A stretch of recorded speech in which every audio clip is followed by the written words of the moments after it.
ওম নমস্তে ভগবতে প্রণবায়। ভারত সেবাশ্রম সঙ্গে প্রাণ প্রতিষ্ঠাতা অলৌকিক দিব্যশক্তি সম্পন্ন মহাপুরুষ দেবাদিদেব মহাদেব আচার্য শ্রীমৎ স্বামী প্রণবানন্দজি মহারাজ, সঙ্গনেতা আচার্যদেবের অন্যতম লীলা পার্ষদ স্বামী সদানন্দজি মহারাজ। তিনি নামেও সদানন্দ, বাক্যে কার্যে এবং চরিত্র সদানন্দ।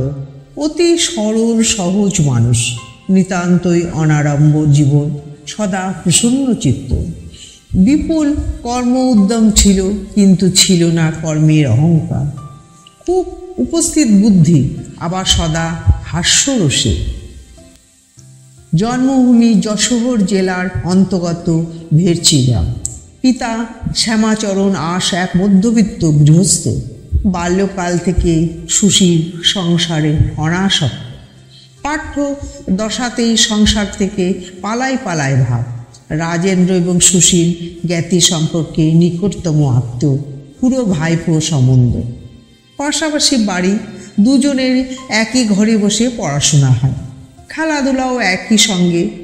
একই সুফলা কাঠি হাই স্কুলের ছাত্র, কিন্তু সব কিছুর ভিতরে দুজনেই যে এক মহাজীবনের জন্য গোপন প্রস্তুতি নিচ্ছেন, গৃহে অভিভাবকরা ইঙ্গিত তা কখনো বুঝতে পারেননি। একদা অতি প্রত্যুষে দুই তরুণ সকলের অজ্ঞাতে গৃহত্যাগী, সঙ্গে সামান্য মাত্র পুঁজি রওনা হন নবদ্বীপ দর্শনান্তে হরিদ্বারের উদ্দেশ্যে। সেখানে গিয়ে সন্ন্যাস নেবেন, হিমালয়ে তপস্যা করবেন, মুক্তি অর্জন করবেন নিজেদের জন্য। কিন্তু বিধাতার অভিপ্রায় অন্যরূপ। এরা তো শুধু ব্যক্তিগত মুক্তির জন্য জগতে আসেননি, লক্ষ কোটি মানুষের আত্মিক মঙ্গলের বেদনায় তিলে তিলে শরীরে শোণিত মোক্ষণের জন্যই তো তাদের জগতে আসা। এক লোক বরেণ্য যুগপুরুষ প্রতীক্ষা করছেন তার চিহ্নিত সন্তানগণের জন্য অধীর আগ্রহ।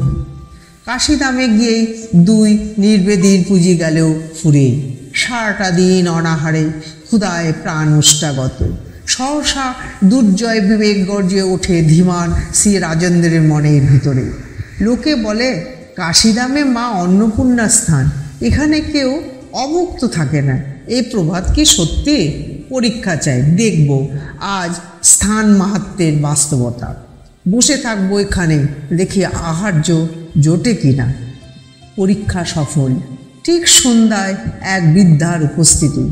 বললেন, বাছা, খাওগে খাওগে বলে একটি আহার্যের পুটলি দুই যুবকে দিয়ে বৃদ্ধা কোথায় যে অন্তহিত হলেন আর তাকে দেখা গেল না। কিন্তু আশ্চর্য, ওই আহার্যে দুজনেরই হয় উদরপুত্রী। বিস্ময় ও বিশ্বাসে তরুণদয় অভিভূত।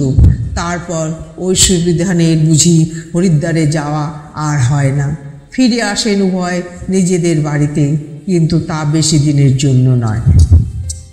রাজেন্দ্র তখন পড়তেন দৌলতপুর কলেজে। তখন সেখানে সন্ধান পান ব্রহ্মচারী বিনোদের। 1921 সালে সুন্দরবনের দুর্ভিক্ষ সেবা কার্যে ব্রহ্মচারীজি সর্বশক্তি নিয়োগ করেছেন। তখন নারায়ণ, অমূল্য ও রাজেন্দ্র অহিংস অসহযোগ আন্দোলনে কলেজ ছেড়ে সেবাশ্রমে যোগদানপূর্বক অন্যান্য বহু স্বেচ্ছাসেবকের সঙ্গে এই সেবাবতে ঢেলে দিয়েছেন প্রাণমন। কেয়ৎকাল পরে সুশীলও এসে যোগদান করেন সেবাশ্রমে। শরণ গ্রহণ করেন যোগসিদ্ধ মহাপুরুষ ব্রহ্মচারী বিনোদের। 1924 খ্রিস্টাব্দে ব্রহ্মচারী বিনোদ সন্ন্যাস গ্রহণপূর্বক স্বামী প্রণবানন্দ রূপে আত্মপ্রকাশিত। ওই বছরে তিনি তার 7 জন প্রধান উত্তর সাধককে সন্ন্যাস মন্ত্রে দেন মহাদীক্ষা। সর্বশ্রদ্ধেয় কুমোদ, নারায়ণ, অমূল্য, মধু, রাজেন্দ্র, নিকুঞ্জ, যতীন্দ্র সন্ন্যাস গ্রহণপূর্বক যথাক্রমে স্বামী সচ্চিদানন্দ, স্বামী বিজ্ঞানন্দ, স্বামী বেদানন্দ, স্বামী যোগানন্দ, স্বামী অদ্বৈতানন্দ, স্বামী আত্মানন্দ ও স্বামী নির্গুণানন্দ নামে পরিচিত হয়ে ভারত সেবাশ্রমের সঙ্গে ভিত্তি সুদৃঢ় করেন।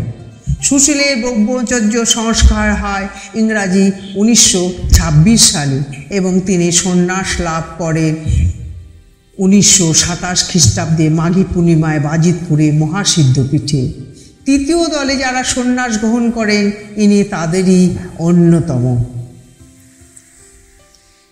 প্রথম থেকেই তিনি সঙ্গে খুলনা সেবাশ্রমে একনিষ্ঠ কর্মীরূপে আপন কৃতিত্বের স্বাক্ষর রাখেন। কঠোর পরিশ্রমী ছিলেন, বাস্তু নির্মাণ কার্যে ভালো অভিজ্ঞতা ছিল, কৃষিকার্যেও ছিল প্রচুর অনুরাগ। ভৈরব নদের তীরে খুলনা সেবাশ্রমে বিশাল ভূখণ্ডকে ফলে ফুলে সঞ্জীবিত তিনি করে তুলেছিলেন।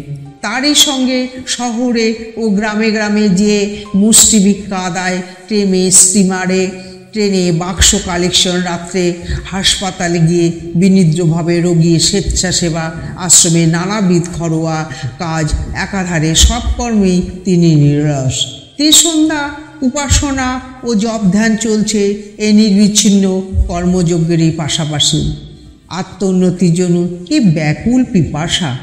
মন বড় চঞ্চল, ধ্যানে স্থির হয় না, বড় দুঃখ প্রাণী। আচার্যদেব আশ্বাস দিয়ে বলেন, হবে, ভয় নেই, গুরু নির্দেশিত পথে সাধন করতে থাকো, মনশ্চঞ্চল ক্রমে কুসুমিত হবে।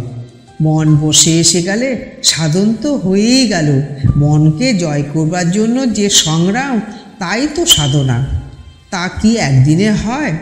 উপদেশ, আশ্বাস ও আশীর্বাদ পেয়ে সাধক শান্ত হন, তৃপ্ত হন। পরের অংশটুকু আমি আবার পরে বলব। ওম তৎসৎ। ওম গুরু কৃপাহি কেবলম। ওম গুরু কৃপাহি কেবলম। ওম গুরু কৃপাহি কেবলম। ওম নমঃ শ্রী ভগবতে প্রণমো।